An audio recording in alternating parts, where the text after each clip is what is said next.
Government ஒரு ஒரு ஆணையம் போட்டீங்க, வித்தவுட் எனி டிலே இம்மிடியேட்டாக போட்டீங்க.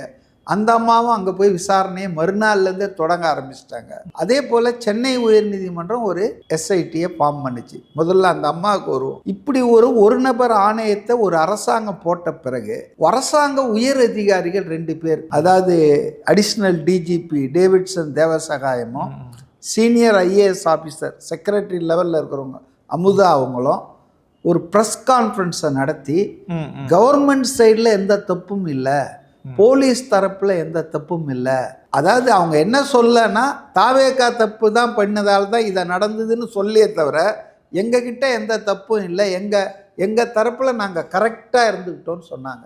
இது உச்சநீதிமன்றம் ரசிக்கலை. இந்த துயர சம்பவம் சம்பந்தமாக கரூரில் யார் விசாரிக்கிறார்? ஒரு டிஎஸ்பியோ அந்த லெவலில் இருக்கிறவர் தான் விசாரிக்கிறாரு. ஆனால் உயர் போலீஸ் அதிகாரியான ஏடிஜிபி உட்காந்து இந்த ப்ரெஸ் கான்ஃபரன்ஸில் இங்கே போலீஸ் கரெக்டாக தான் இருந்தது, நாங்கள் 507 பேர் அனுப்பிச்சோம், police never did any wrong, எங்கள் பக்கம் எந்த தப்பும் இல்லைன்னு ஒரு ஐஏஎஸ் ஆஃபீஸர் கவர்மெண்ட் சைடில் எல்லா நியாயமும் நடந்ததுன்னு சொன்னது இருக்குது பாருங்கள். அது தேவையில்லாதது.